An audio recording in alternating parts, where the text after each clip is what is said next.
My name is David Zimmerman. I'm a longtime student of Theosophy and the Ageless Wisdom teaching. I've been a member of the Theosophical Society since 1974, but I was involved for about 10 years before that, before I ever joined. So I have kind of a long history with it. I can remember the first time I ever went to a meeting. It was like I was hearing everything I had waited all of my life to hear. The person who was speaking was a college professor of mine, was a profound artist. In fact, we showed some of his artwork here one night. It was on a Wednesday night. Very esoteric art, very spiritual. And we became good friends over the years and remain so to this day. But he had a powerful influence on my life, and I was indeed fortunate that I had, through good luck or good fortune or good karma, I was able to meet a series of teachers along my path in life who influenced me profoundly. If it hadn't been for Madame Blavatsky 130 years ago, I wouldn't even be able to give this talk tonight. Madame Blavatsky, one of the founding members, there's a picture over on the wall over here to your right,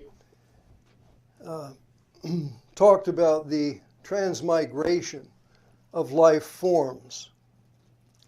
Eventually, that morphed into the permanent atom, the concept of a permanent atom or permanent atoms that we are constructed out of over a vast period of time, probably about 1 million years, probably through 1,000 lifetimes. We say symbolically 777. 700 lives struggling to figure out what the heck we're doing here. 70 lives where we're able to coalesce and create an understanding that there is a purpose to life and to our existence, and then the final 7 lives, symbolically speaking, where we make the final grade through an initiatory process. And we'll talk about that a little bit later, but we become these divine beings from whence we came. This is very theosophical material here that shows the monad. We are all monads. The teachings tell us a spark of the divine being, the one being. And each of us is a spark of this divine being who makes a descent into the world of the physical world, into the concrete world, through an involutionary process, sometimes called in the Bible the fall of man or the descent into matter. This really is the story of the prodigal son who left his father's house and he went to a far country, to the earth, and he took on a form. And in so doing, he became immersed in the world of matter, the opposite of the world of spirit from whence he came. And he, the Bible says, lost all of his precious jewels and wealth and money, and he wallowed with swine. And he then desired to return back to his father's house. You might ask, people do ask, if this monad came from the divine, it must be perfect in some way. Yes, it is. It's true. But eventually it loses some of its luster, and through this vast experience on these lower planes, it gains vast learning, and it morphs and changes. An analogy to explain that would be a Grecian potter who throws a beautiful pot of beautiful shape, and we say it's perfect, and it is perfect. And in the process, though, that pot has to be fired. It has to be heated in a kiln to a certain temperature, and then it's taken out, and then it's glazed, and the design is added to it. And that's what this whole process is down here. It's being made even more perfect. And then it follows the evolutionary path back into this spirit realm from whence it came. So we're looking tonight at the subject of reincarnation, and what we want to do is we want to add to our lecture some things about quantum physics, this idea of a permanent atom, or permanent atoms that build up our astral, mental. We say astral, we mean emotional, our emotional nature. I'll show you in a minute. Our mental nature, our spiritual nature, our own physical bodies are still morphing. We don't know exactly what. Many changes are coming. We were talking, some friends and I, a while back about how many of you have heard of ray psychology, or the 7 rays, is a valuable information to take in. Ray energies are changing, and the world will change because of it in dramatic ways. And one of the signs that these ray energies are coming in and are affecting all of us is that Alice Bailey wrote 90 years ago that when the 4th ray, the ray of art and harmony through conflict, began to flood into the planet, that blue flowers would disappear. About 12 years ago, there was a very interesting article in Scientific American magazine about the disappearance of blue flowers. And scientists were flabbergasted by it, couldn't explain it. And yet in the esoteric, we have the answer. The answer is that, yes, the 4th ray energy is coming in. Another significant thing will be when the 7th ray, these rays are dormant but are being activated. When the 7th ray comes in, it will have an anatomical effect on the retina of the eye, and people will see etherically. It's coming. I knew a lady, had a daughter, same age as mine, little black girl. The lady's father was a famous musician here in Detroit with the Spinners, and the child had etheric vision. And she just assumed that everybody saw what she saw. And she would talk about it very casually, very nonchalant. But she eventually found out that not everybody saw what she was seeing. But this will become a common event in the future. Children are being born into the world, little at a time. They're coming in. The numbers are growing. This is part of the hidden powers within human beings that we have. We really are only using about 10% of our brain, and we have this vast reservoir of our consciousness that we're not using. I always tell people to activate the neurons in the brain. One of the best things you can do, other than meditation, is to read the esoteric classics. So these books here are good examples of esoteric classic teachings and writings. And when you read these books, they stimulate neurons in your brain that are dormant. You would expect that. You're reading things that you've never heard before that are answering questions that you've had all of your life. So it's a very valuable thing to do. Meditation, study, service to mankind. What those 3 disciplines do is each one opens a chakra in the head, the throat chakra, the brow chakra, and the crown chakra. When we meditate, when we read, study esoteric classics, and when we are of service to mankind, in relatively equal proportions, we then open safely those head centers. And where they overlap, is where the third eye is created. All eyes require a lens. And in this way, you create the lens for the third eye. Man is an intermediary force between three lower kingdoms in nature, the mineral kingdom, the plant kingdom, and the animal kingdom, and three kingdoms higher than the human kingdom, the fifth kingdom, which we call the kingdom of souls, the sixth kingdom, and the seventh kingdom, or the seventh initiation. These are initiatory symbols also. So we're evolving into higher and higher planes of consciousness through this really arduous process of reincarnating. We're reincarnating with information from past lives. The world is full of books that are being written, and people that many young people, but elderly people too. This has been going on really pretty intensely since about 1925. So these people are being born, many with an understanding. They know there's something more to it. Science is beginning to realize that there's more to it than what they had thought. Even some of the greatest, Sir Isaac Newton himself,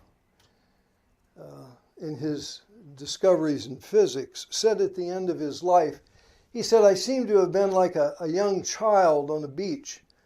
And every now and then I picked up a shell or a stone," I'm paraphrasing, "more beautiful and lustrous, but yet missing the panoramic view of the entire beach." He knew that there was something in his exoteric explanation, which is physics as we know it and have been taught. He knew that there was another physics that explained the invisible world, the world that we don't see. You know, in Leadbeater's life was horribly maligned, and I believe he will be exonerated. He said that he had stayed out of incarnation for 2,000 years.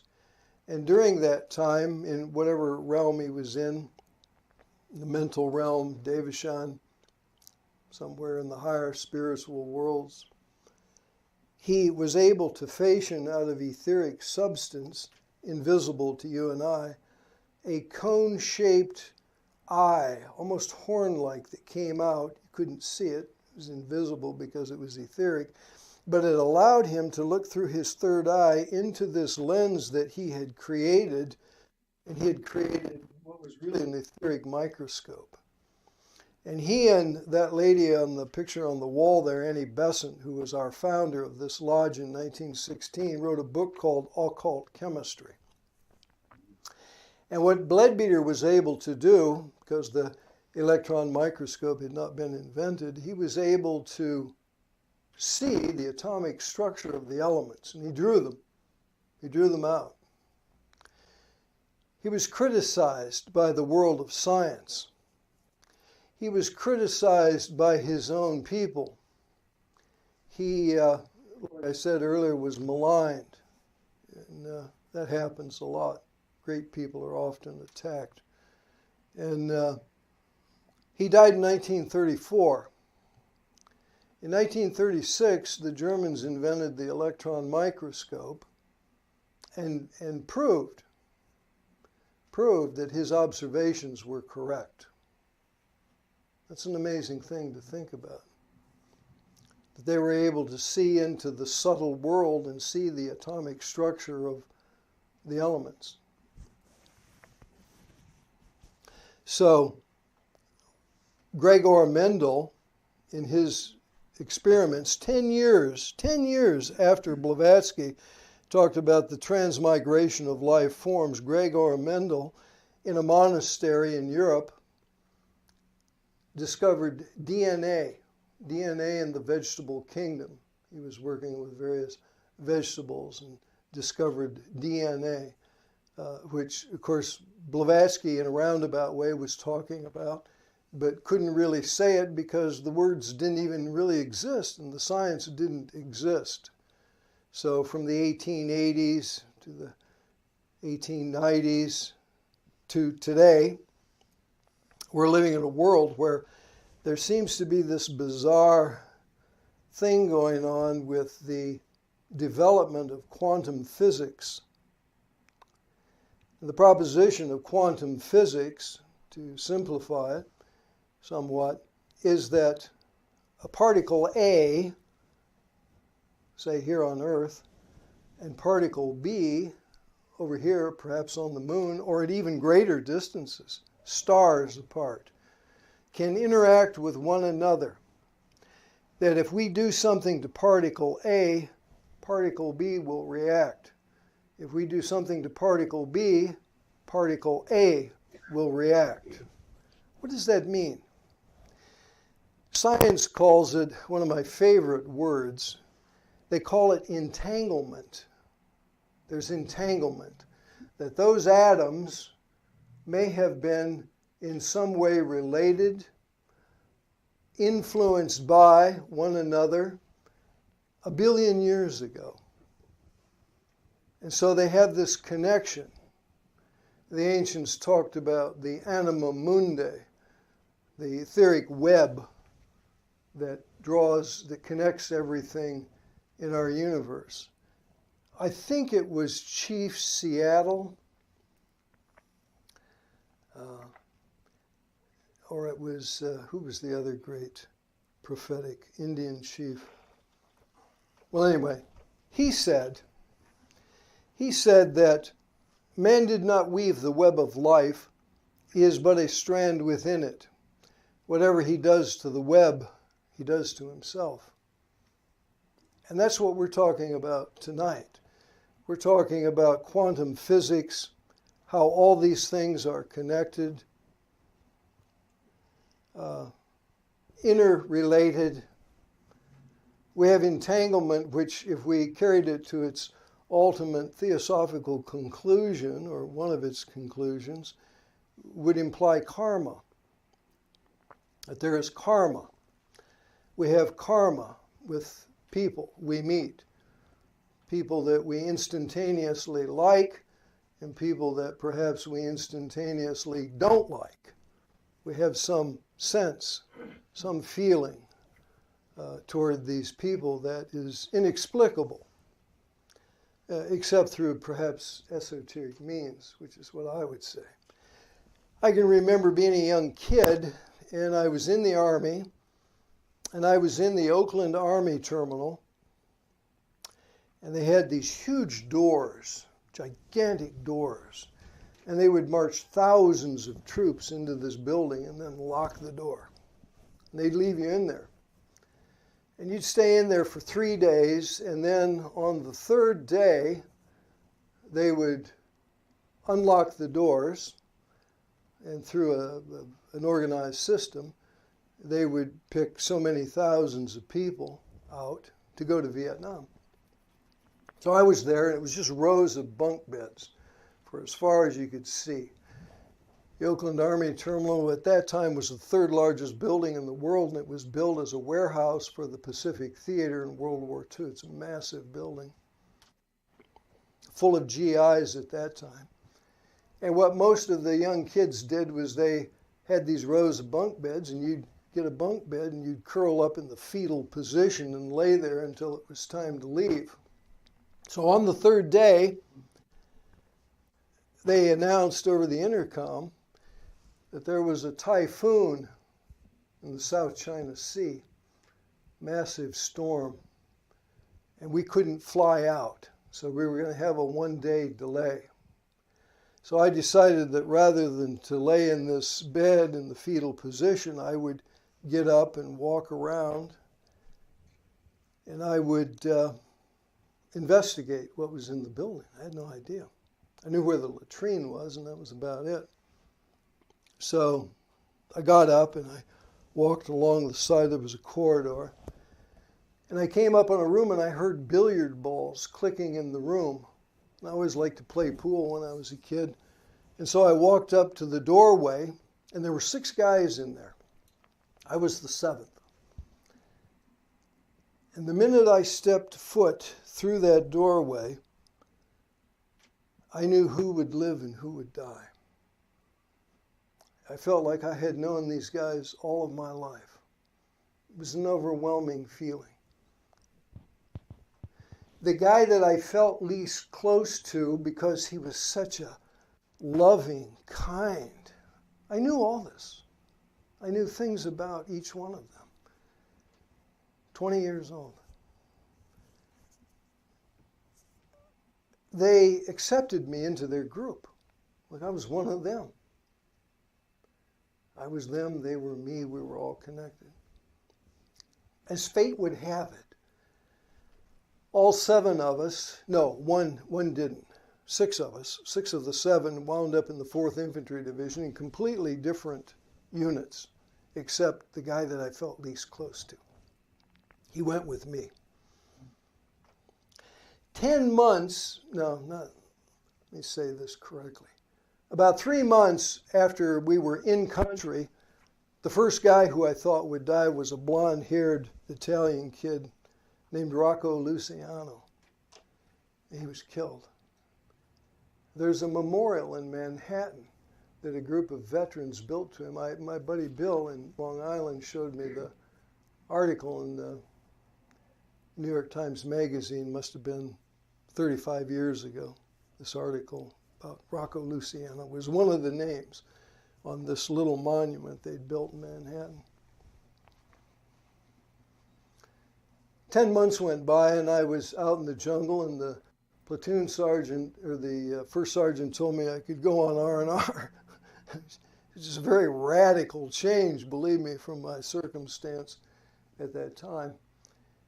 And so I loaded up and went back to play coup, and on the way out of Vietnam, I was in Cam Ranh Bay, gorgeous place. And I'm walking down a little asphalt street about 6 feet wide, and I look up, and there is the other guy who I knew would die. And he was a Jewish kid from Brooklyn. His name was Howard Rosendeicher. He was a saint. The guy was an absolute saint. They all were. They all were. Hey, Zim. Hey, Rosie, how you doing, man? And I'm thinking to myself, my premonition was wrong. It was completely wrong. Howard's alive. We're 10 months in country. He won a Silver Star. He's driving the colonel around back at base camp or wherever they were at the time, his unit, different than mine. So I go on R&R. He's got an in-country R&R. He's only there for about 3 days. When I came back, my buddy Segrist left, Bill Segrist. He was the guy I felt not comfortable around. Heroic human being. So Segrist went to Tokyo, where I had been on R&R, and he came back, and we were up on a hill, Hill 747, looked a river in the Idrang Valley, and he said, hey, Zim, he said, I got bad news. Well, yeah, what's that? Rosendeicher, he's killed. I said, you kidding? How can that happen? Well, he was driving the Jeep, the colonel's Jeep, and he hit a landmine, blew him up, killed him. So my premonition from 10 months earlier in the billiard room in the Oakland Army Terminal was correct. Billy Segrist from Long Island, New York, became my best friend. Still is. Calling tonight. He'll tell you that.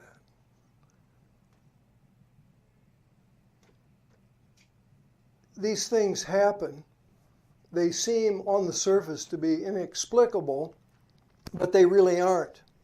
They aren't for the reasons of quantum physics and entanglement. They are not hard to believe once you understand reincarnation, once you understand that you're an immortal being who will live 1,000,000 years on Earth through 1,000 lives. Unusual things are happening in the world. children are having memories, are born in to the earth. And they have memories like I had when I was little. I had those memories too. I could remember when I was 3 and 4. And I could remember dying in World War II, and I knew it was World War II. It was war. I knew I was a good guy, and I was killed going up a hill, which is not uncommon. And I could never explain it, but I understood, even at that young age, I understood the idea or the concept of living and dying and then living again. I had lived before, and I was alive again in Indiana, northeast Indiana, in a little town. I didn't have anybody to talk to about it. I couldn't hardly really express myself. I certainly didn't know the word reincarnation, but I knew that I had lived before. So we all have, to some degree, experiences like that, where this higher Buddhic plane or intuitive plane information, past lives, the atoms of past lives bring us a familiarity. We're experiencing things and events that have relationships, who knows how far back they go. 1 lifetime, 1,000 lifetimes, 1 billion years or more. So the world is full of inexplicable events and things that happen along these lines of karma and reincarnation, and the only way that we can really and truly understand them is through the esoteric, is through the study of abstruse books that are difficult oftentimes for us to grasp. The terminology is complex. It's often Hindu in origin or older, and so we struggle with it. But the answers are there, and when we begin to find them, we seem to be enlivened and motivated to pursue it. Many of us, some people, simply drop the books and it becomes too difficult for them to comprehend. We see events in the outer world that we can't explain. And we try to figure it out, but nobody seems to know, except maybe the esotericist. Things like the karma of the Kennedy family, which is an interesting subject in and of itself, and why all this violent, bloody karma.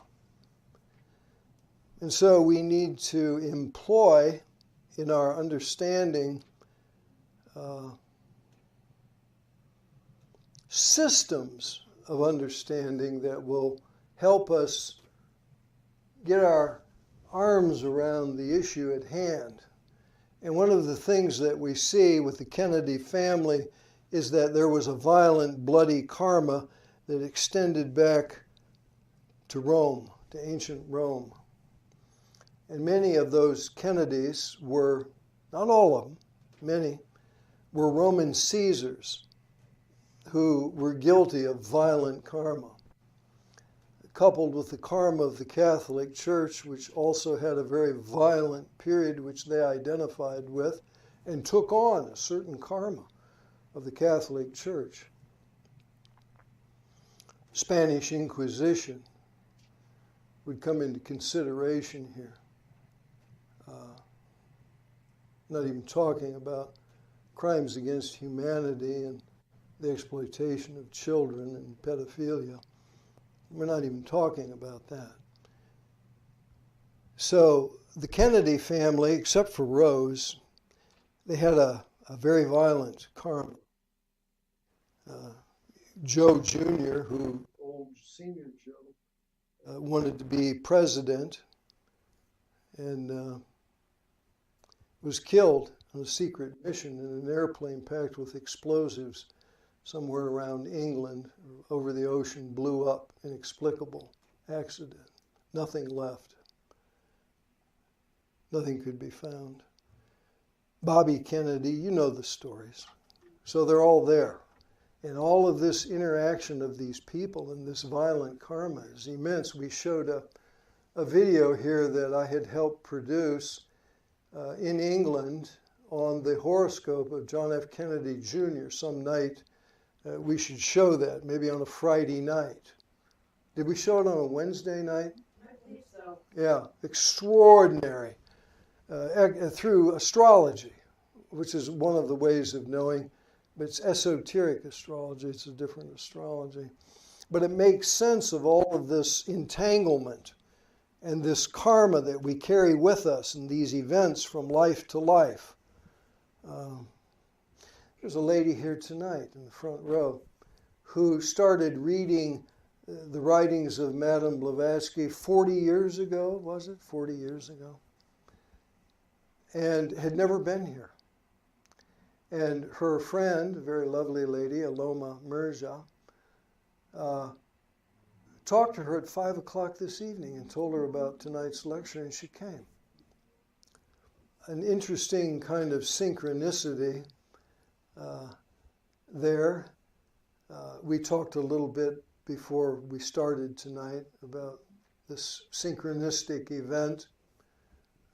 There may be some link between the two of you from some past life. Maybe not, doesn't matter. But a very synchronistic thing did happen. You may renew your interest in Theosophy. Sometimes that happens. It would be a very good thing if you did. So we're constantly, we're esoteric and we're inclined in a certain way to find meaning and understanding, and certainly the horoscope through Harmonis, through esoteric astrology is a good way to do it. Even Blavatsky says herself in Volume 2 of The Secret Doctrine that on page 500, Volume 2, the very last sentence, Blavatsky says that one of the deepest secrets of initiation, we're talking about spiritual, reaching spiritual plateaus, that one of the deepest secrets of initiation is astrology. And she's talking about esoteric astrology, which is the astrology of the soul. Its emphasis is not on the sun sign, but is on the rising sign. And the rising sign points the direction to the soul and what it wants the soul to accomplish in this life. Invaluable information. Changed the whole world. The seers of the future say that young children going to school, first grade, the guidance counselor will be trained in esoteric psychology and esoteric psychology and esoteric astrology. And they'll chart the horoscope of the child. And they in the future will begin to lead that child in the direction that its soul is pointing. They won't fumble for 30 or 40 years or several lifetimes to find it. They will know. And that'll make a dramatic change in the world, the whole outlook of people. The children themselves will be spared the mindless suffering of fumbling through life, trying to figure out. They know there's something they want to do or need to do, and the horoscope will point the direction to that. So we're looking, as I said, at this vast subject of a monad, which is the soul divine, we call it. The soul divine is the monad, comes from the one source, from God, God expressing himself. In the esoteric teachings, and certainly in Theosophy, from one of my heroes, C.W. Leadbeater, says that there are 63,000 million monads, that's 63 billion monads, are using the Earth's chain of evolution as a vehicle of expression. 63 billion monads. Over 10% of those monads are now in manifestation in the world. we don't know through any means, but we assume that the world has more people on it now than it ever has before. When I was in the second grade, the population of America was 125 million. The population of America today is about, 325. So it's considerably 200 million more people in my lifetime. If you went a generation before, it has quadrupled, even with wars, devastating wars. World War I, World War II. Even while World War I was being fought, a worldwide epidemic of the Spanish flu killed another 20 million. Nobody talks about it, but it's worth our consideration. And so we have had, largely because of things like the invention of penicillin, people are able to live. If you didn't have penicillin, my mother had a sister who died at age 11 because there was no antibiotic. And she died of some form of septicemia, a blood disease, infection of the blood through a cut or a wound or something. Little girl, 11. So those stories are throughout every country. Millions of people dying. Even today, millions die every year from malaria. It's estimated 2 million people, which can be cured. So this monad, this divine spiritual force that we are, that's our real soul, it's the soul divine, it needs to express itself. It's like the potter who's made the perfect pot, but now he wants to add the glaze through the firing process and make it even more beautiful. And it's reaching down through what we call a sutratma, through a vehicle of energies from the monad into what we call the higher self. And this higher self is composed of Atma, Buddhi, and Manas. These are theosophical and Sanskrit terms. Atma means will. We say in esoteric psychology, the first ray, will of God, the will and power. Buddhi is intuition, love, wisdom, compassion.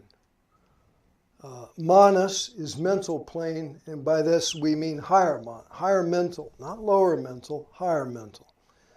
And so these atoms, through these atoms, is created another sutratma down into man and his vehicles, which are lower mental body, the astral body, and the etherico-physical body. I'll show you a graph in a little later, and we'll color those in and explain some things about them. And a personality.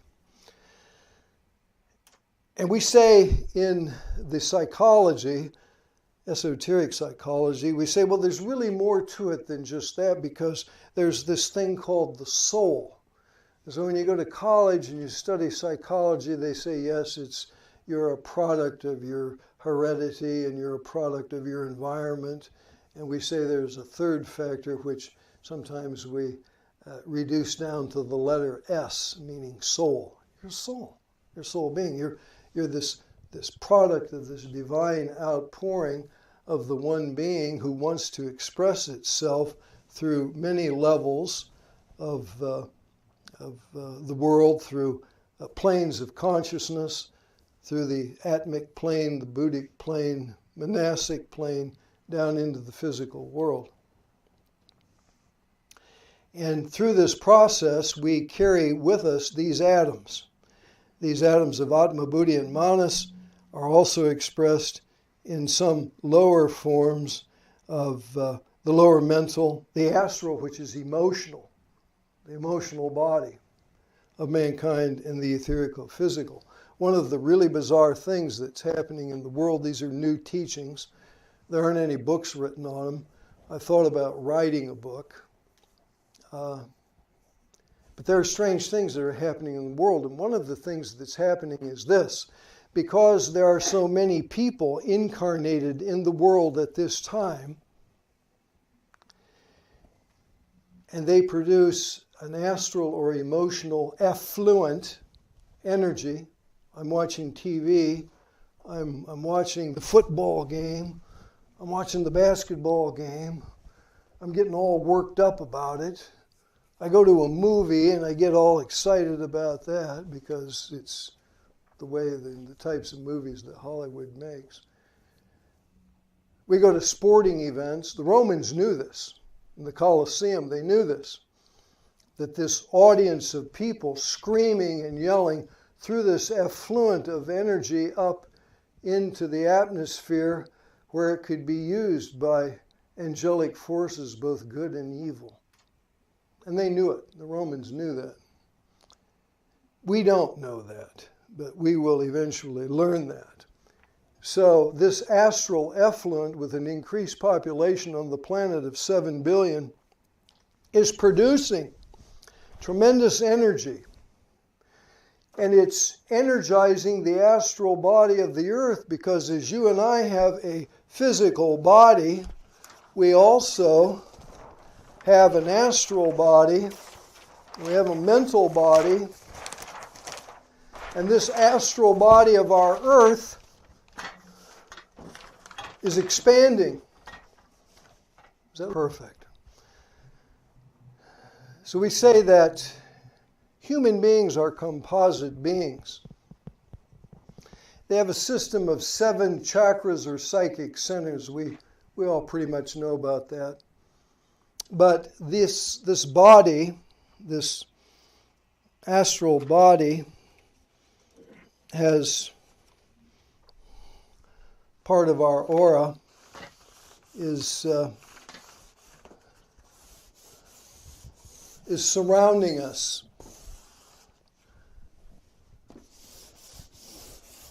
The astral body, which is an emotional body. And we're producing an emotional effluent. When we yell at our kids, they yell at us. They're contributing to this effluent of astral energy. The astral body of the earth is expanding, tremendously expanding, and it's now touching the moon. It's just touching the moon. And it's causing an increase in volcanoes, earthquakes, tsunamis. You would expect that. It's also reestablishing on the moon an astral body which it had 5 billion years ago, and it was destroyed through a cosmic accident. In those days, it is said that the moon was much closer to the earth. And if you stood on the earth and you looked from horizon to horizon, you would see the moon. That's how close it was. It's gradually, over eons, it's moving away. It's at a point right now where there's a perfect geometry between the earth and the moon. I have a postcard from England. I was there in 1999 during a solar eclipse. It was the last solar eclipse of the 20th century in the northern hemisphere. And it was said to be one of the most auspicious times in the last 2,000 years, I believe it was. But this expanse of the astral body of the earth touching the moon is causing these cataclysmic events to occur. Tsunamis, earthquakes, volcanoes. But it's also doing another thing. What's happening with the increased population is this pressure that it exerts through the cycle of life. And there are these 7 planes that we pass through from the previous picture that was up there with the monad.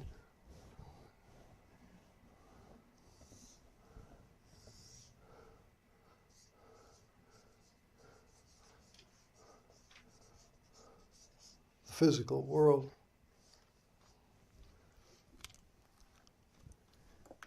We're the time between death and rebirth is being speeded up. And the reason it's being speeded up is because the pressure on this, what we'll call the wheel of rebirth, is intensifying.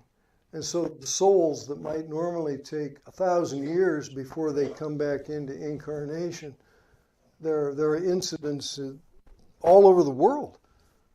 I don't make this stuff up. I mean, I do read, and once in a while you'll see something on TV. But children are being born into families down the street from the family that they were living with 3 months earlier, or 3 years earlier, 5 years earlier, whatever it was. And they have memories of the family. It's my mom, it's my dad, it's my brother, they know their names. They're old enough to speak.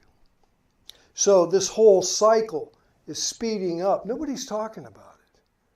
But the esoteric tells us that that's exactly what's happening. The wheel of rebirth is speeding up, and more people are being born into the world. We may have as many as 10 billion people by 2050. Almost inconceivable. How will we feed them? How will they work? How will all this play out? So these are things that are worth thinking about, but they're real, and there's an esoteric explanation behind them that warrants our consideration. That's why we're talking about it tonight. Not just the permanent atom, but the effects of rebirth. There's this thing that we periodically talk about called atavism. And atavism is a memory of a past life where it begins to influence us in this life. Everybody's heard of Cat Stevens, the musician.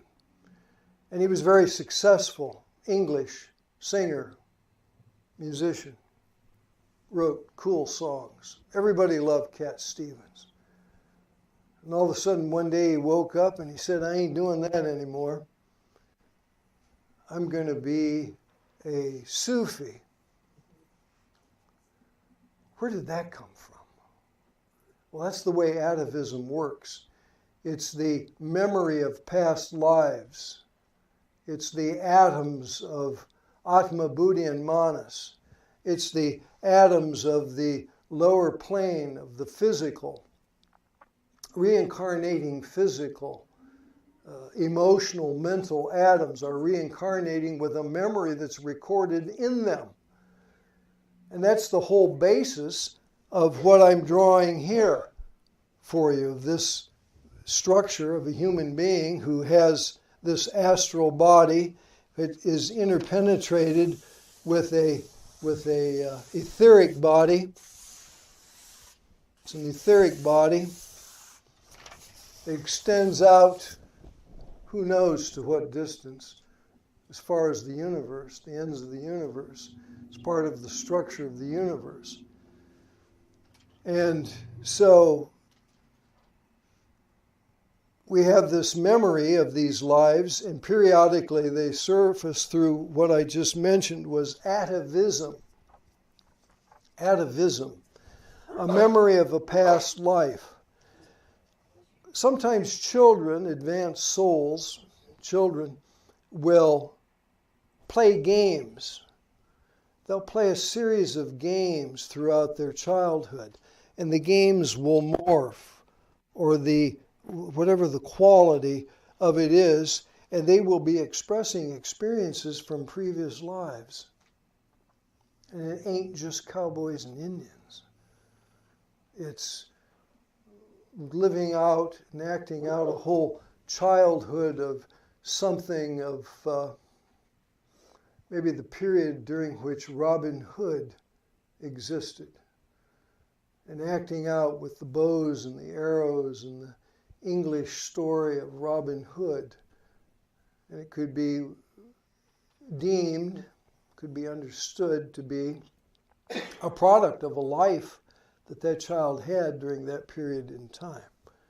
It's not really a stretch when the permanent atoms are concerned, or the permanent atom is concerned, these things will surface, especially in the youth, because the body is more pure, it's more perceptive, it's more in tune, and it's able to call upon these memories that exist within the character of the child and the individual. So it's an important thing to remember. But the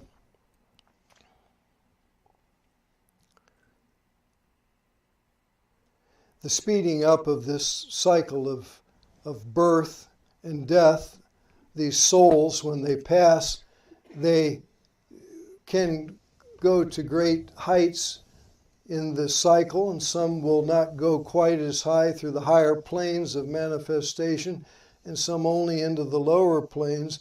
But regardless, it's speeding up. This whole thing between birth and death and rebirth is speeding up, and that's why these children are coming in with these vast memories. There's a book on the wall, at least it used to be over there. On that side, I have a little boy who was a pilot in World War II. And he kept telling his dad, you know, my buddies, my airplane. He remembered the serial number on the airplane. He remembered all of his buddies' names, and he drove his father nuts with his constant harangue about these guys that he was in World War II with. And so finally his dad began to research it, and they found these guys. And he took the little boy to see him, and the little boy remembered him, and he remembered things and told him stories about things that this group of airmen, used to be called the Army Air Corps before it was the Air Force, World War II. And he was right. They said, yeah, that happened, and so-and-so did this, and something happened there, and the little kid was all about it. Many stories, not just one story, many stories. Psychiatrists and psychologists and people in India have researched these children that are being born into the world, and they got memories of their lives and can describe things that happened maybe 10, 12 years earlier, and here they are again. We carry with us, as I said, we carry this mental atom. We carry with us this astral atom. We carry with us even the physical atom. And one of the things that I have found particularly interesting in my life is how the physical, what's called the anu, the A-N-U, the anu, the permanent physical atom, sometimes people, even if they're in a different body sexually. They were a male in that life, and now they're in a female body. They will have some, not all the time, but they'll even have the same bone structure, the same facial structures. I have a lecture concerning several of these people who it was made known to me who they were in a previous life, and they even look similar. It's astounding stuff. But you would expect that from a reincarnating permanent physical atom, that there may be some similarity. Not all the time. Doesn't have to be, but sometimes there is. Because the soul picks the vehicle that it's going to incarnate in. It picks the parents. Picks the environment. All that stuff factors in like some gigantic computer that's along with the lords of karma who are helping direct this soul at a specific time and a specific place. That's why the astrology, esoteric astrology, that's why it works. Because there's this great cosmic, these wheels of planets and rotations and times and cycles that factor into this whole thing. Through the process of learning esoteric astrology, even to this day, I'm flabbergasted by how accurate it is. The things that can be picked up, it's just astounding. I used to lecture at a college in Michigan, around Lansing, and they had a summer event, and they would have all of these psychic readers there, and they would have a message from Grandma's dog that died 30 years ago, see? And they would elaborate some ungodly story for this person who had paid him $25 for a reading. And then I would stand up in the auditorium and give a lecture on the previous life of Robin Williams. And they were just devastated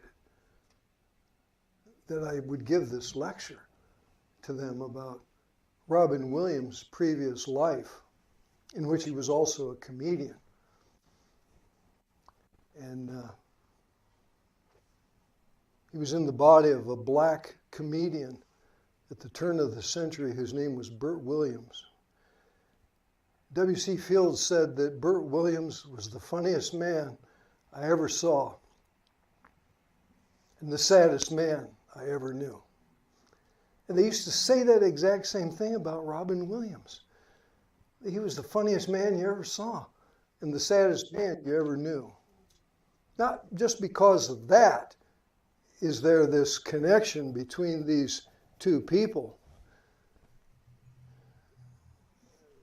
but because there are many other similarities. Robin Williams at one time lived in Detroit. Burt Williams collapsed on the floor of the Gem Theater back in 1926. Was rushed on a train back to his home in New York, where he died. But there were interesting parallels between the life of Burt Williams, probably the funniest man in the world, and Robin Williams, who was another one of the very funniest guys in the world. Some people didn't like his humor. I could tolerate it. But it's interesting to think. We need to think about these things because they stimulate us and they motivate us. And if you're esoteric, and if you're a student of Theosophy, and if you believe in reincarnation, which I do, and I have all my life, it's added fodder. It's added energy to you. It enriches your life. You look at the horoscopes of people and you can see evidence of past lives and who they were. It's astounding stuff. Some of you can't talk about. You know, people lock you up. But that's the condition of initiate knowledge which comes through an advanced form of astrology. The information that's in there is just, it's astounding stuff. And it's part of one of the things we say in the Theosophical Society is the third object is to explore the powers latent in mankind. And so these psychic things, sometimes not really psychic, what I would call, for me, it was my experiences were more in the field of conscious mediumship. I can remember staying at home on Labor Day weekend 2001 and opening my eyes after a meditation in my den where I saw 2 scale models of the World Trade Towers imploding. And I had been told 2 weeks earlier in Italy, in Spigno, Italy, which is in the mountains south of Naples, gorgeous area, that there were people in the audience who would begin to have experiences in conscious mediumship. Went right over my head. I don't know what the heck the guy was talking about. Got back home, and 2 weeks later I had this experience with the World Trade Towers. I stayed home that weekend all by myself. I left the house one time. I knew something was up. I didn't know what it was. The morning of September 11th, I had a dream. In the dream, I was out of body. I had projected over southern Manhattan. I saw what looked like 2 tornado clouds coming from the southern tip of Manhattan.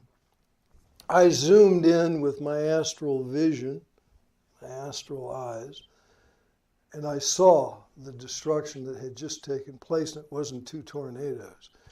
I went to work. I had 2 offices at that time at General Motors. I had one at the tech center and one at an off-site location. I was in a meeting. Didn't know until later, the very moment that the first plane hit, I got up and left the meeting. Walked out the door. A buddy of mine was just coming. He said, "Where are you going?" I said, "I don't know. I'm going to get in the car and drive around." So I did. And I went over to the other office. And the young lady who was my secretary said, Dave, did you hear about they're crashing planes into the Sears Tower?" And she had the story all confused and twisted around. And I said, "Well, we'll go in a conference room, turn on TV, and we'll watch it." It's okay. So we did. And there was by that time, the first building had come down. And then I, of course, knew that I had, through conscious mediumship, I had seen the destruction of the World Trade Towers. These are signposts on the path, we call them in the esoteric. Signposts on the path where you'll be given a glimpse of something as a part of your own spiritual heritage and your own growth and development. But you have to meditate, and you have to construct what we call the Antakarana, which is very important. Thanks, Kay. Right there. And I did this at a young age. I think I was about 27, 28. This is the Antakarana. And it's a bridge that's built out of mental material through meditation, through understanding symbolisms, through keeping your dreams in a spiritual diary. You establish communication with your soul. And it will feed you endless amounts of information. If I can do it, you can do it. But you have to have a certain discipline that you perform.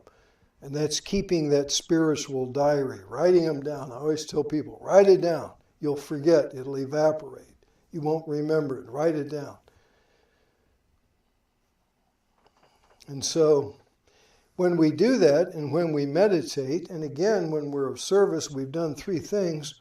We establish this sutratma between the lower mind and the personality and the higher self, the soul, the higher expression of the monad, that spark of the divine. Blavatsky said to visualize the monads would be like to sit at a lake or an ocean or a large body of water on a full moon night, and the water would shine across the ripples of the water, and those ripples and that endless stream of light are the monads. They're separate yet connected. We're separate yet connected through this incredible spiritual process.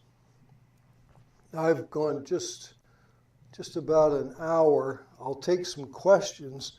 I don't know if I can answer them or not, but we'll try. Yeah.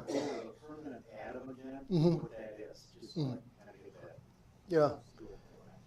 Yeah, this concept of a causal body and permanent atoms are things that we retain with us, part of the divine that is expressed through the personality, astral body, the etheric physical body.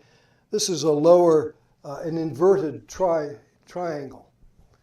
And then there's a higher triangle of Atma, Buddhi, and Manas, and each of those is an atom that is a permanent atom that's reincarnating. That's the symbol on the wall back there of the Theosophical Society, is the Star of David. So when the Jews created the symbol of the Star of David, they knew what they were doing. In the center of that is the Ankh symbol, the Theosophical symbol. And it's surrounded by a snake that's consuming itself by swallowing its tail, which is infinity. It's infinity. And so the higher and the lower are both expressing themselves, and where there is psychosynthesis, Roberto Assagioli called it psychosynthesis, where the lower is merged into the higher. The higher won't come down to the lower, but the lower can go up to the higher. There is psychosynthesis, or personality integration, where the soul, you're living as a soul. You're functioning at a higher vibration, at a higher level. You're involved in not superfluous things, but things that are of immense concern to mankind and involve higher manas and involve Buddhic energy,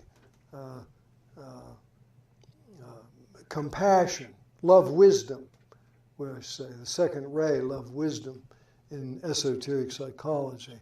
So these things are constantly with us. And what's happening in the world of science is these things that we talked about over here earlier, where is that picture?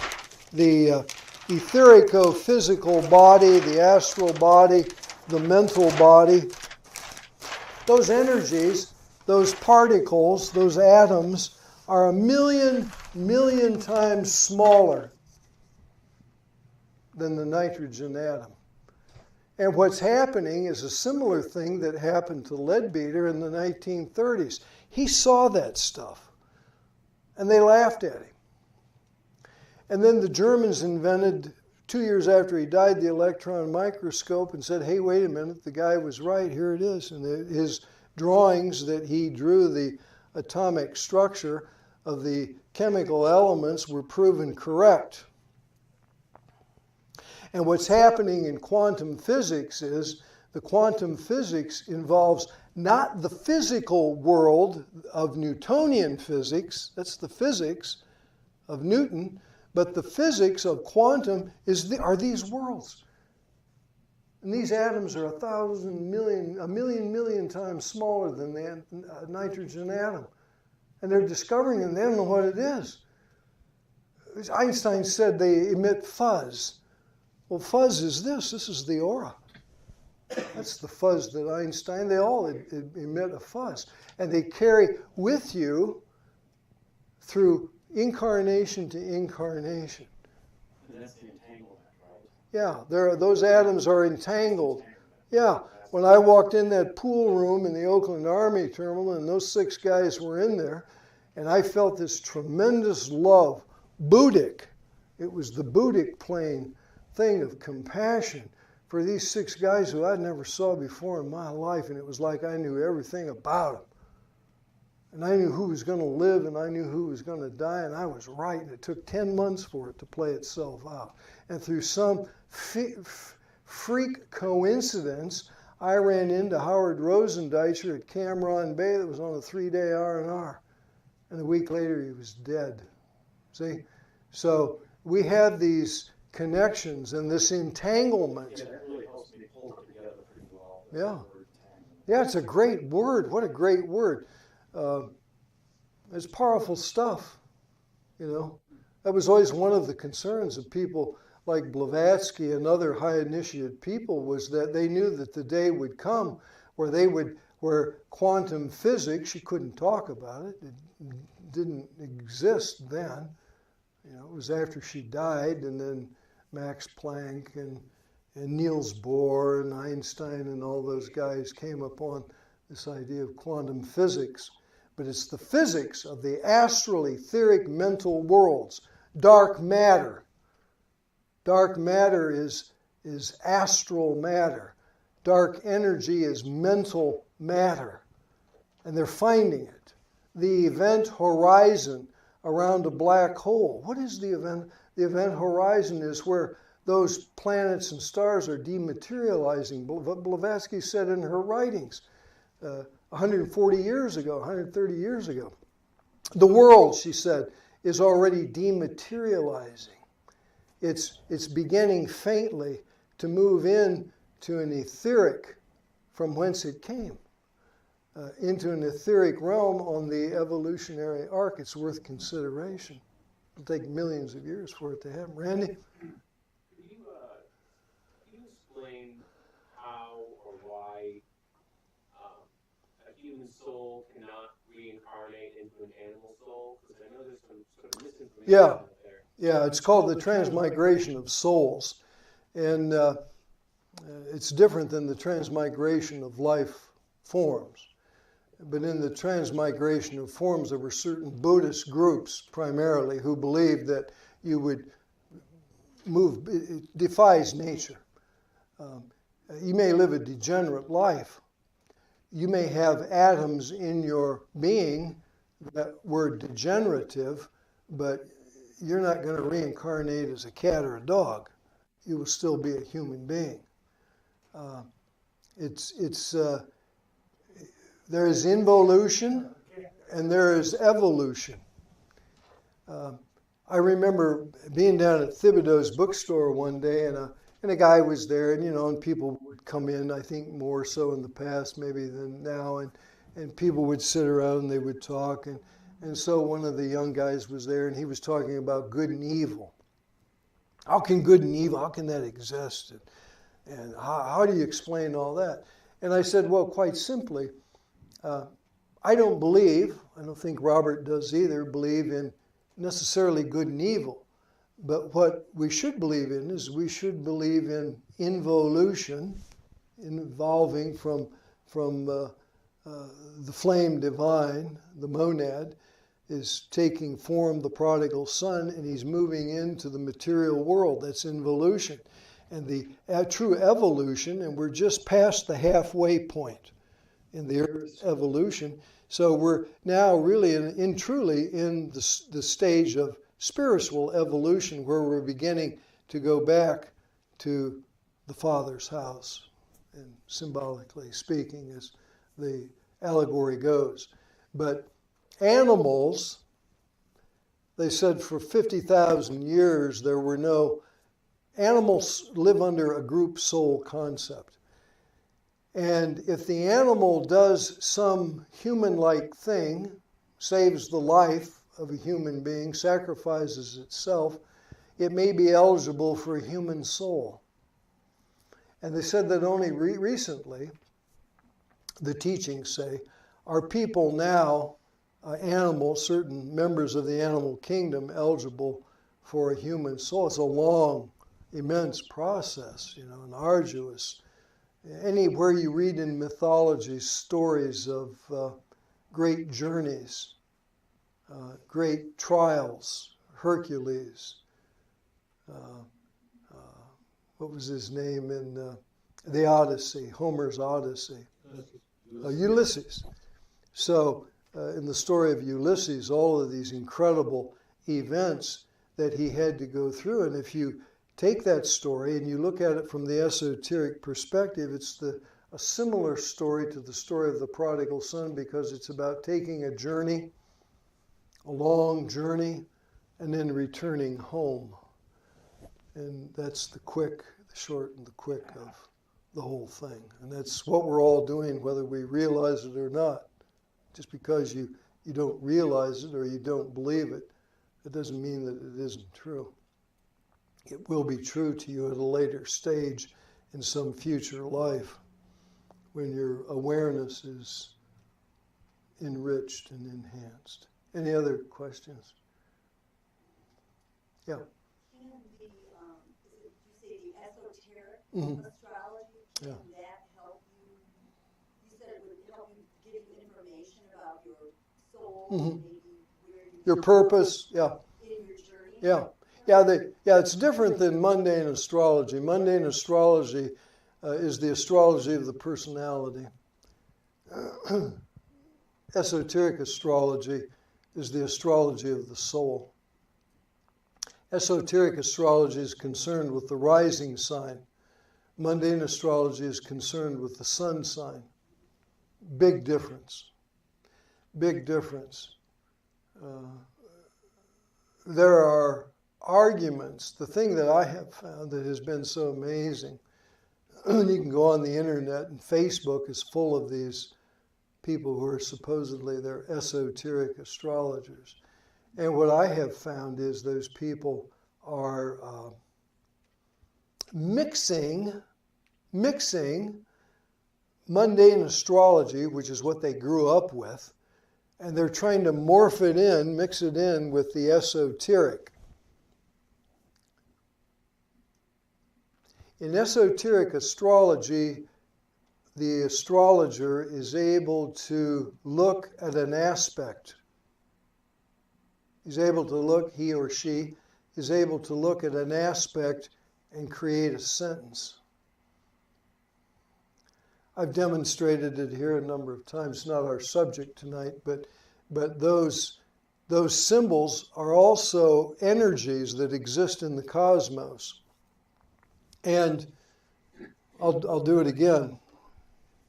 Probably have never heard it, but in my horoscope, it's Libra on the ascendant, and it's Libra and Neptune in the first house. And Neptune rules the morphology, if you think of Napoleon's hat. Neptune. It rules automobiles, so it's a general. And it's an automobile, and so here's the shape of an automobile, and here's the wheel openings, which is morphing this shape. Libra. And Neptune rules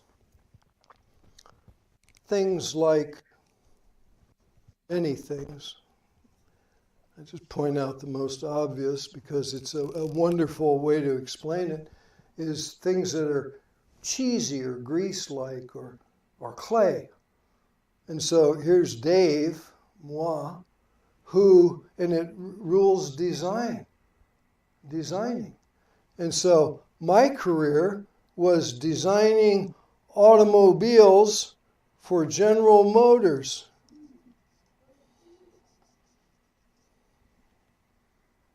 You can't get any more accurate than that. But that was the exoteric meaning. And the esoteric meaning was, this is the binder of a book. It's the spine of a book. It's Libra, and Libra rules libraries, or Libra, we say in England, Libra. It rules books, and there's that morphology, that's that symbol right there. And it's with Neptune and Libra in the first house, it's the mass distribution of esoteric books throughout the world. That was my esoteric job that my soul wanted me to do. And so I did it for many, many years, still do. Got books tonight going to somebody in the audience, sister in Canada. Does that make sense? See, if I tell that to a mundane astrologer, this is what Thibodeau years ago told me. He said, I read that. I read one of his books and I just couldn't make sense out of it. And I said, I read it and it made perfect sense to me. What's the difference? Well, the difference is mundane astrology and esoteric astrology. So the gift that was given to the world was a dictionary of astrology where the 500,000 words of the English language were taken. 500,000 took 7 years. No sleep. Continuity of consciousness for 7 years. So that when the person who compiled the dictionary of astrology was asleep, he was awake. He was conscious. Continuity of consciousness. Antakarana. Where is it? Up there. When the Antakarana is constructed, you will have continuity of consciousness. There is almost no greater gift for people in the physical world to have other than continuity of consciousness and conscious mediumship. is a great gift too. But so is loving kindness, and so is compassion for mankind. And so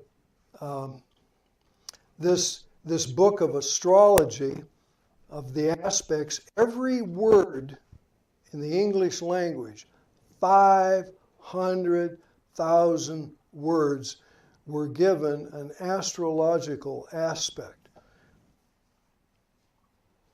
Over a period of 7 years, this was compiled by an initiate being. And it's the amazing thing is that it works. It's accurate. And when I go up to mundane astrologers, they're like those psychics that I used to go to their summer program. And they got a message from Grandma's dog, died 30 years ago. Wet birds don't fly at night. What do you do with that? Won't get you very much. We say in the ashram that I belong to, it won't get you very much in the Aquarian age. So it's worth thinking about. Any other questions? Maybe something? Yeah. So where would you find an esoteric astrologer if you want to have your chat done? So you would, Tracy? You could. You would pick up your.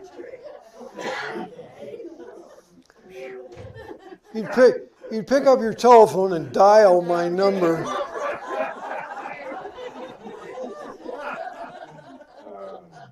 And also, Tracy, tell them about the astrology app.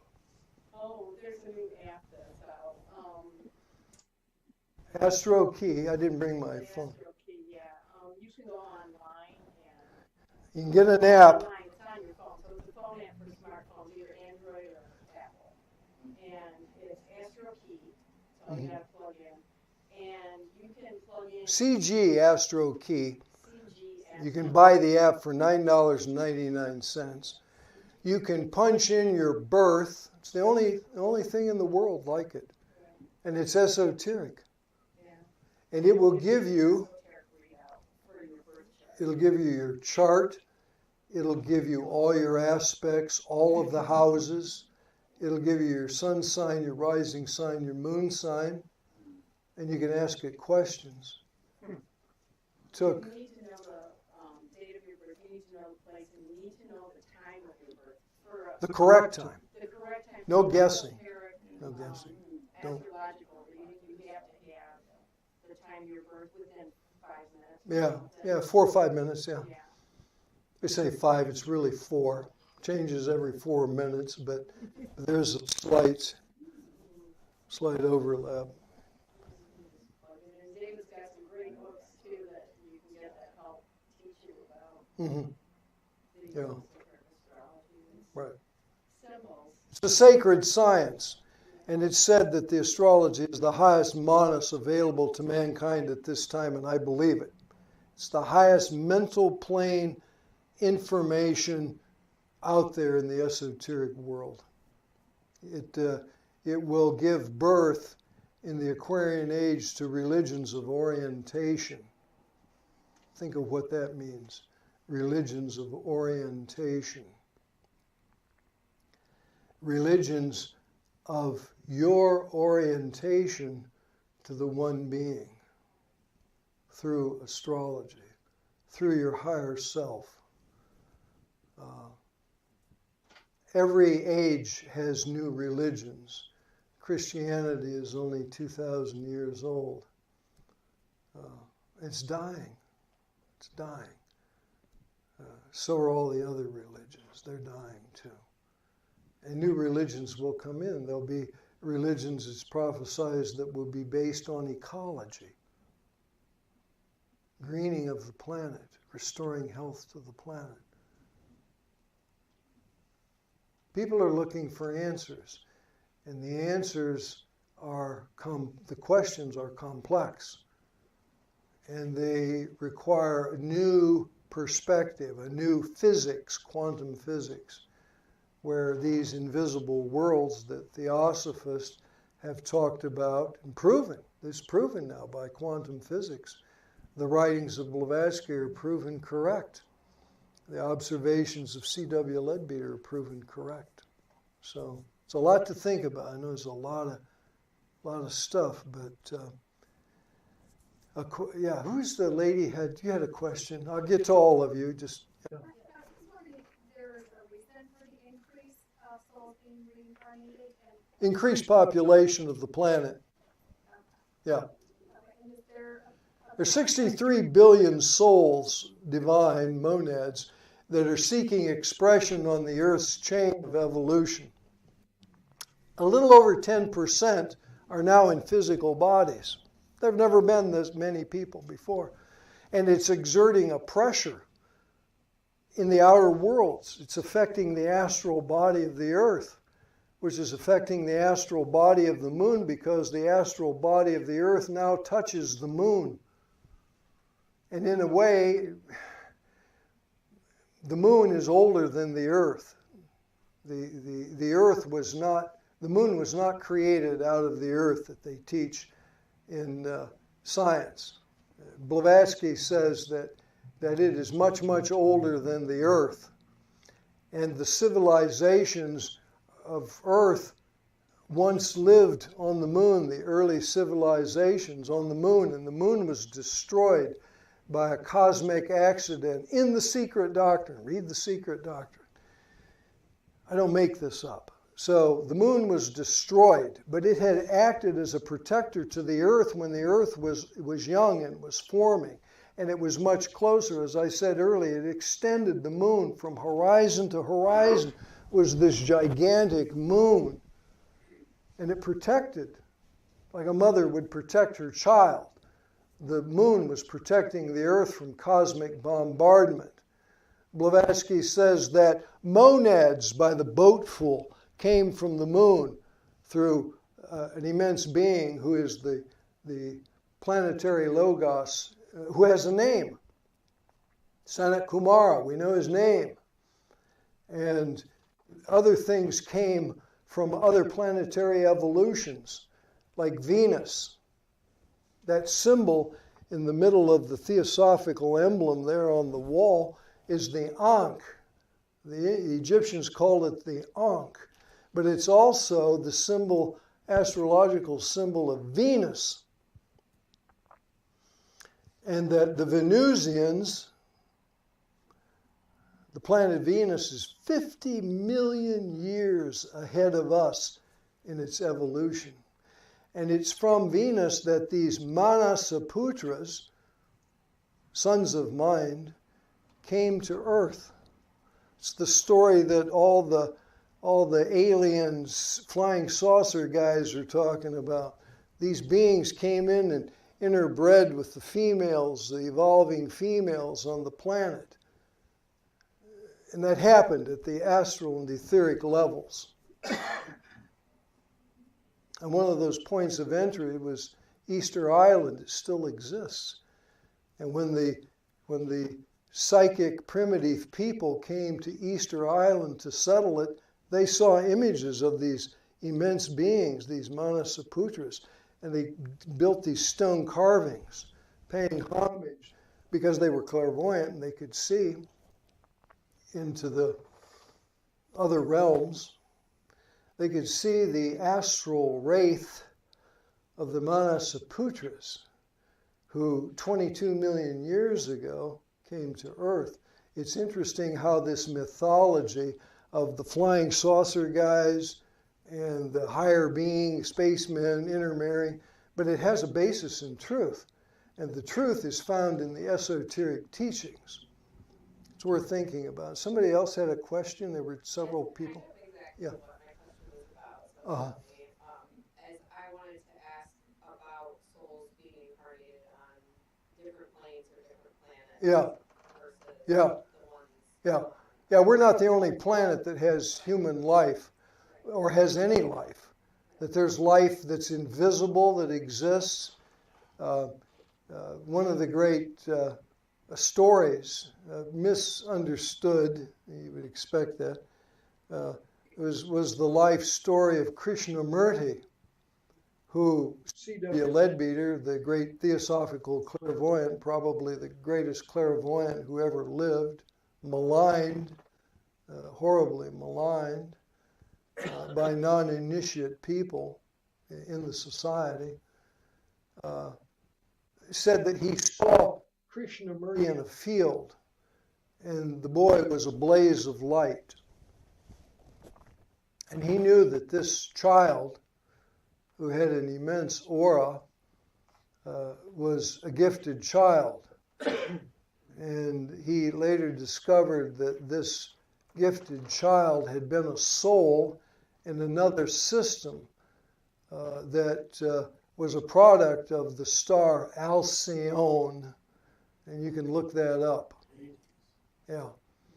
And that's where the seven rays come through. They come from extra-systemic forces, but function through the Pleiades. And so Alcyone, Krishnamurti, one of the problems with Krishnamurti, the astrology is not our real talk tonight, but he had a horoscope that was, Neptune was rampant in his horoscope. And so there was huge controversies that came out of the life of Krishnamurti, but he was the real deal. He was a very highly evolved human being beyond the 5th degree of initiation, I guarantee you. And so there was this huge theosophical controversy that existed for years concerning Krishnamurti, and that's all I'll say about that for now. Yeah, Connie. You said something early on in your talk about both Leadbeater and Basant getting together and writing a book on chemistry. What was it called? It's right here. Right here. It's about $100. It's called Occult Chemistry. Okay. And it's filled with pictures that he drew. And there's an interesting story about it that I should tell you because it applies to quantum physics. Leadbeater, the greatest clairvoyant that ever lived, said that as he was observing the atoms of the elements, drawing them, he had trouble stabilizing them. And the reason he had trouble stabilizing them is because energy flows from the eyes. Quantum physics, particles that become wavicular. And the wavicular causes a movement in what Leadbeater and Besant were trying to observe.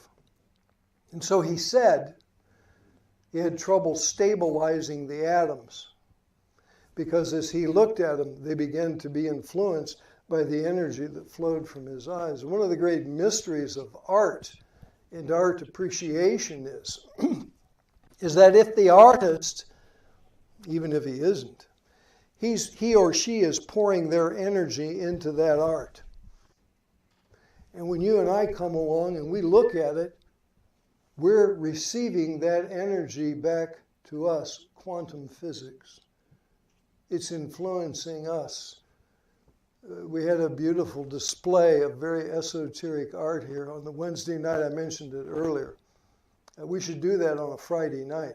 In fact, we're even thinking about getting the artist, who's in his 80s now, to come to Detroit to give a talk. It's extraordinary stuff. Some of it is just so absolutely beautiful and such deep and profound meaning. My house is full of his artwork. It's extraordinary stuff. And about the concept of one parallel universes, unlimited manifestations of the same light in different planes of existence. Where in one lifetime you could be living multiple lifetimes of similar track, but different endings, different occurrences. Where you live a positive life in one universe, you're living a more negative life in another universe, and you can try to morph them to where you get their control, or as you move from reincarnation to reincarnation, improve your circumstance or learn your lessons? Yeah. Yeah, here's what's blowing the mind of science. Science you can't comprehend it. I can't comprehend it, but it's true. They know it's true. Atoms of the past influence can be changed, and atoms of the future can also be changed. And one of the examples that we use is for people who are in the final stages of life. And they're seeking guidance and advice and meaning. And what do you say to someone who is in the end of life scenario? And one of the things that you say to that person who is in the end of life scenario is to practice harmlessness. Practice harmlessness. Because the harmlessness can change the atoms. Harmlessness, compassion, buddhi. We had it on one of our graphs up there. Pouring buddhi into your life. The reading of the books, as I said earlier, is another way to stimulate neurons of the brain. You know, science, we always say, to use a yardstick I was taught, and we say, this is the universe. This is the universe. How much of the universe does science know about? Well, they know about this much right here. We had a group of scientists that came to General Motors, and they were in the auditorium over at the research center. And they had the latest photographs from Hubble and whatever the other telescope is. They may have several of them by now, but they had these latest photographs. And after their spiel was over, we were told that if we wanted to go up and talk to these guys, we could go up and talk to them. So here goes Dave. And I walk up and get on the stage and the platform. And these guys are there. And there was about 4 of them, I guess, 5. And the guy that was the ringleader of the group, I said to him, I said, you know, I really enjoyed what you were showing. It's tremendous. And it would be interesting to see those photographs through X-ray photography, through different forms of photography, because it shows a very different universe. And he didn't deny it. But I said, you know, if I were you, what I would do is I would get a copy of The Secret Doctrine. And I would sit down and I would read The Secret Doctrine. Because what you guys are looking for is in The Secret Doctrine. Blavatsky talked about it in the 1880s. And of course the guy was clueless. He didn't know what I was talking about. One of the recent things, we'll end here momentarily, is people, supposed experts in the field, have said that Big Bang didn't happen. Big Bang didn't happen. But the truth is it really did happen.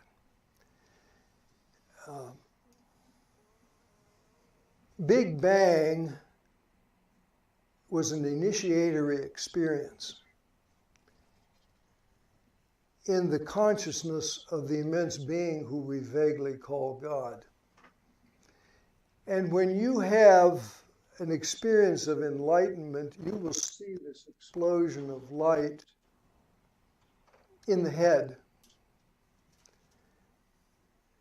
It is said that it is 10,000 times brighter than the sun. If you read Esoteric Astrology by Alice Bailey says that the dog star Sirius is this immense single one star. But the initiate truth is that it is not one gigantic star. It is composed of thousands of suns that are the size of our sun, that are drawn together. Just like that explosion that takes place as above, so below, as that explosion of awareness takes place, Big Bang inside of your head in the microcosm. And that and what does that imply? If Sirius is 10,000 suns, 10,000 stars, because they haven't discovered it yet, but they will, it's really 10,000 stars that are drawn together in a cluster, and it implies one of the deepest secrets of the universe is magnetism. It implies magnetism. And the aura is magnetic. And we oftentimes draw people to us through our auras. Both good and bad. Yeah, that's right. So it's worth thinking about. But the aura is definitely magnetic. And magnetism is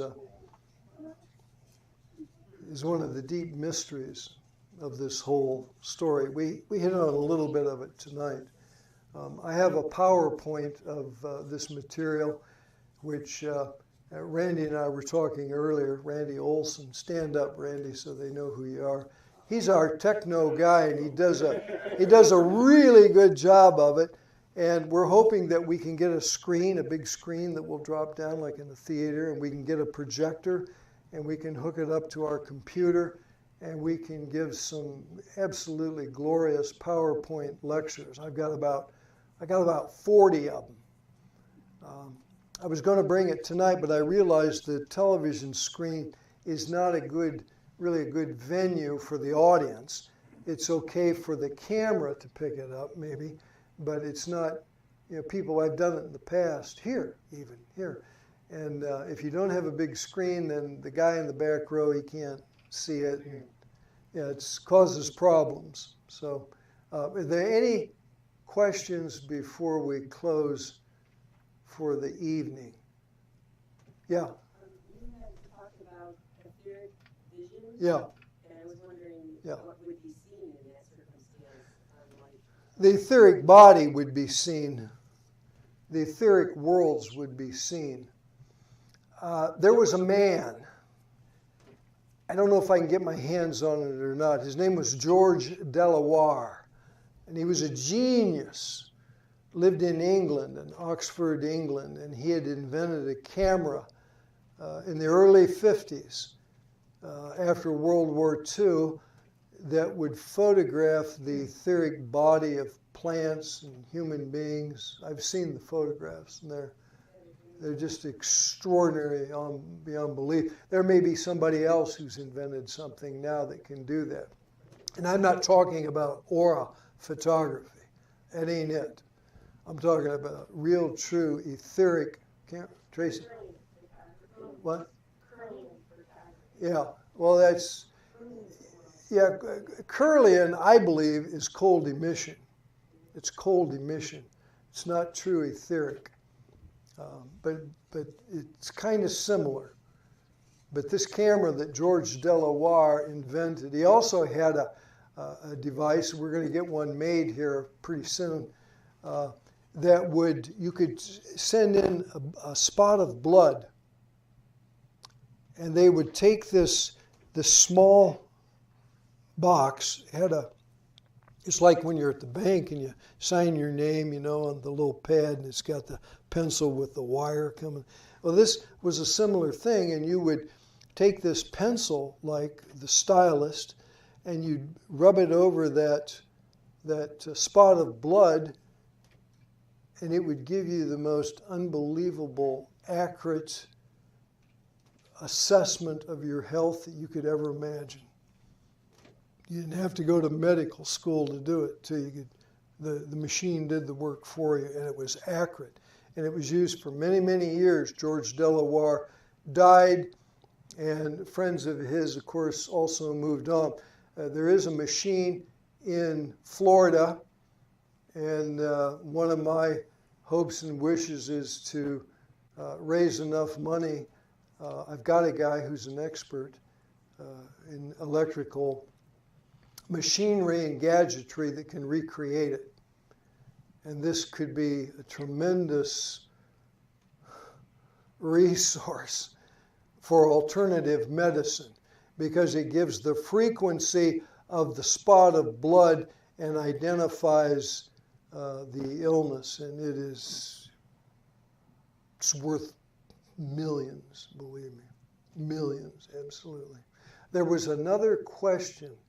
Somebody, yeah. Right. Well, I was just going to ask, the reason for reincarnation, is it just basically to learn life lessons, or is there, how is it determined if you're going to be reincarnated and when you're going to be reincarnated? And you mentioned that sometimes there's thousands of years between reincarnations, but now that it seems, being sped up and more souls are being reincarnated. Yeah. Well, the analogy that I used was the Grecian pot. We're all perfect. We take the path of the prodigal son. We leave the father's house, symbolically speaking.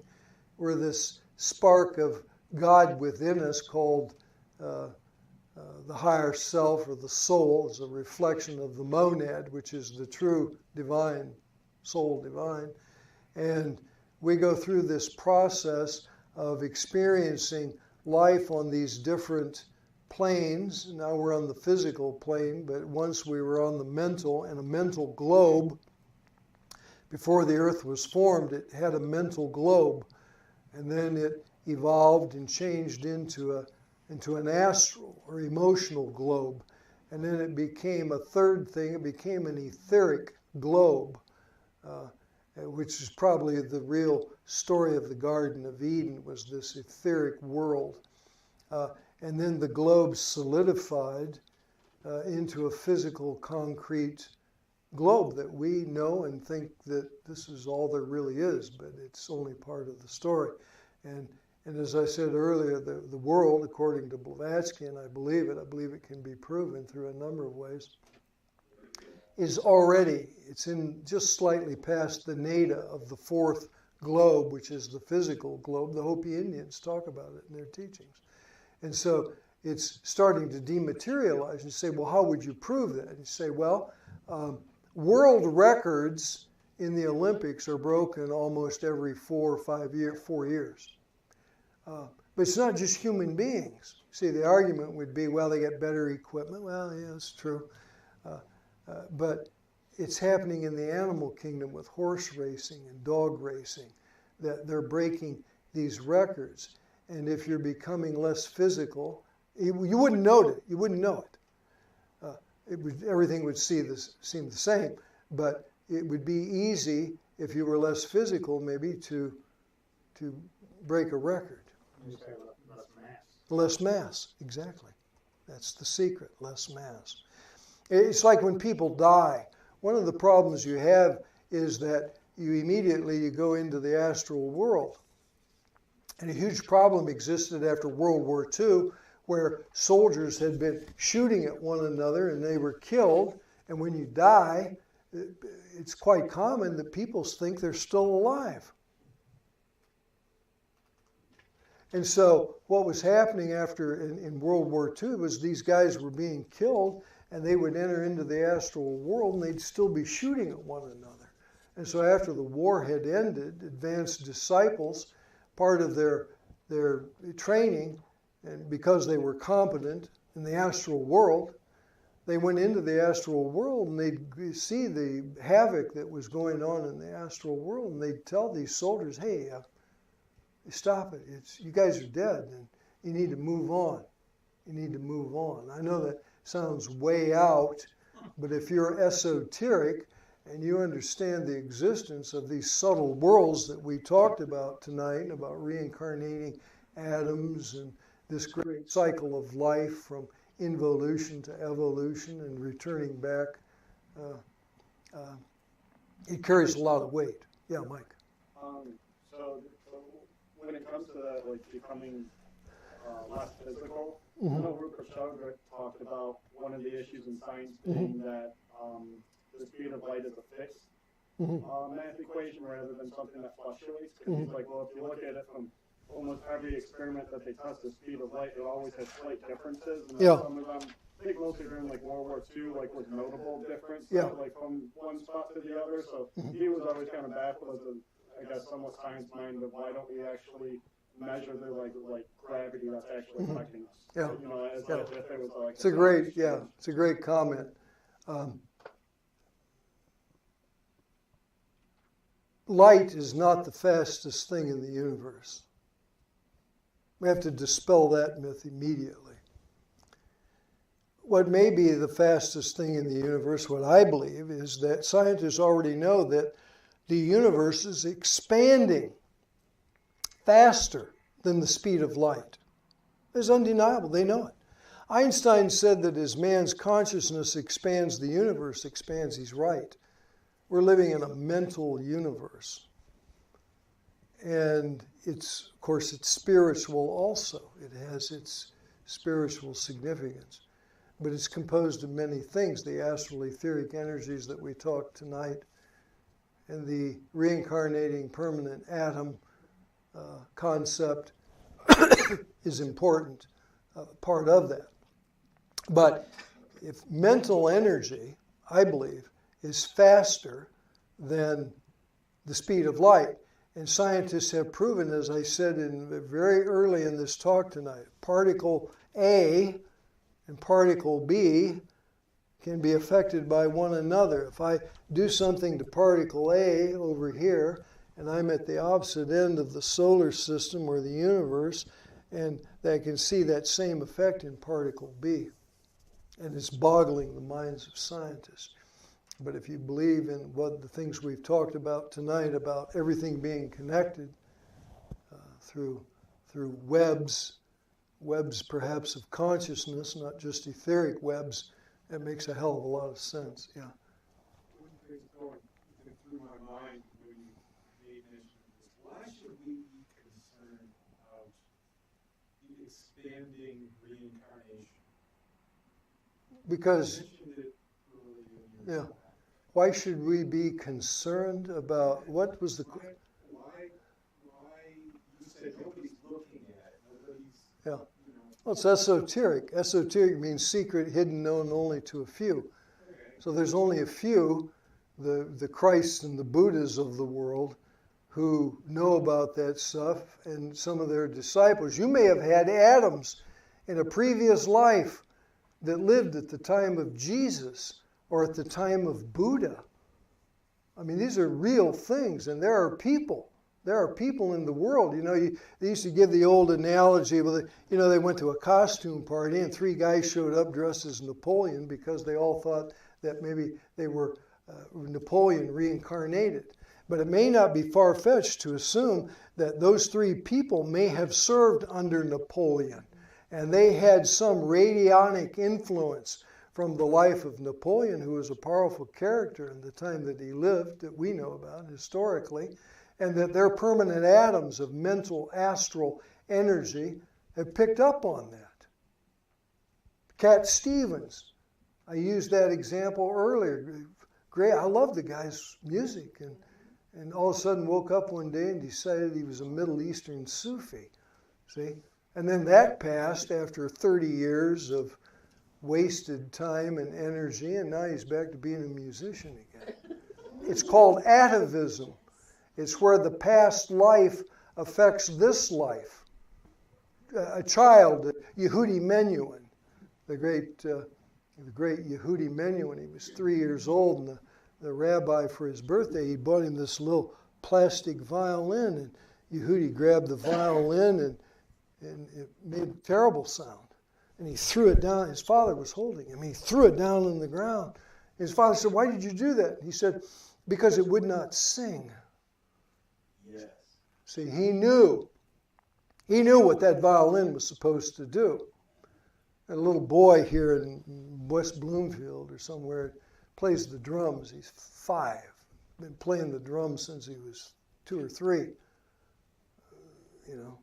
So I have memories of World War II where I was killed when I was a baby, and my mom used to make me take naps. See? And I'd take my little nap, and I'd leave my body, and I'd be back in the astral world, and I'd be seeing the Akashic record of where I had been in a previous incarnation. Yeah. Is there any good resources to figure out your soul origin, sort of where your initial incarnations came from? Yeah, you could do, initiated people could do that, high initiate, but what value would it be? Well, I think See, you have to ask yourself. Yeah. Yeah. So you're generating different karma, with your soul origin, whether you came from, like you said, this planet or another planet, Mhm. your initial soul mission Mhm. kind of concept. Yeah. What it Yeah. Yeah. Well, the soul missions ultimately are very similar, and that's to evolve and return to the Father's house.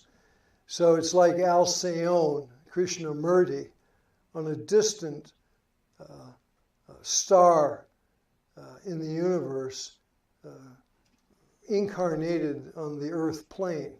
It's not, it sounds like science fiction or bizarre, what do they call it, woo-woo science, you get that once in a while. But there are reasons for that. Yeah, the soul might require an incarnation on earth, or many. We had a guy here from, I don't know if you know that story, Randy, or not, about, what's his name? Mark? The guy from Ann Arbor in the Conscious Cafe. Yeah. So somebody said, they were asking me about past lives and stuff, and I was telling them about Shakespeare and the true authorship of Shakespeare. Will Shakespeare was a buffoon. Couldn't even write his own name. So he most certainly did not write the Shakespearean plays and sonnets. And there's a book over there, the green, light green cover, the picture of Will Shakespeare on it, where through an adventure into the Akashic record, the true identity of the true author was revealed. And it's the only way it can be done. You have to use occult means. Occult means esoteric. It means the same thing. If you look them up in the dictionary, it's the same thing. So the value that you should put on your life is right now, right here, with the horoscope and understanding the rising sign and the direction the soul is pointing at this time. You're living here, you ain't living there on that distant planet in some distant corner of the universe. But there are initiated people who could tell you that. Leadbeater was able to do that with Krishnamurti. Okay. Any else?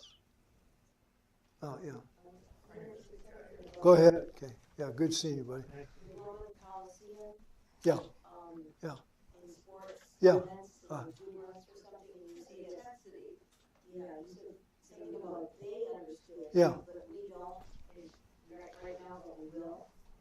Yeah, eventually. But we're at risk. Is that what you're talking about with the intensity? That we're at risk, we need to understand. Yeah, what was happening in the Roman arena was this. The Romans had some aspects of initiate knowledge. There were people in the Roman, that thing wasn't some accident that happened, if you talk to a scientist and they don't believe in God, and their concept of the universe is that somehow an analogy, if you're going to teach this stuff, you need to have analogies at your use, would be assuming that a hurricane had passed over a junkyard, and out of the ensuing chaos of this hurricane hurling all this metal and scrap around, it was able to create a 747. Don't bet on that. God, some higher intelligence, was behind the formation of the universe. And the Romans, every great civilization, whether it's through the Masonic Lodge or the Theosophical Society, they have glimpses, or the Rosicrucians or other groups, they have access to some level or degree of initiate knowledge. That's ultimately what I'm talking about. I'm talking about initiate knowledge. And so they knew that when they built the Roman arena, the high priests, that's what they called them in Egypt, but they existed in Greece, and guys like Plato and Socrates, who were initiate beings, and they had the teachings. They had these teachings. And they knew that when they built the Colosseum, that these thousands of people would gather, and they would scream and yell. And then in this bowl, this sound would be amplified and would go up. And that there would be forces, elemental beings, some aspect of an angelic kingdom, higher and lower, that would use those energies. That's energy. Tesla says that if you want to understand the mysteries, you got to understand energy and vibration. You got to know about this. Well, they also had access to all the books in Alexandria, in the Alexandrian Library. And it was all initiate knowledge. Yeah. Well, some of them they say are in Rome, under the authority of the Catholic Church and St. Peter's Basilica. Some are in Tibet. I saw a book that had that kind of, I couldn't read it, but I saw an ancient book that was taken to Oxford in England, and the experts, the language experts at Oxford said that they had never seen anything like it ever, and that it was older than 10,000 years. It was older than Sanskrit and Senzar. Senzar is the oldest language known. And as I've told people, I think on one of the Wednesday night classes, it was written on palm leaves that were said to be impervious to fire and water. And there was no ink. There was no pigment. And it was a leaf, a palm leaf.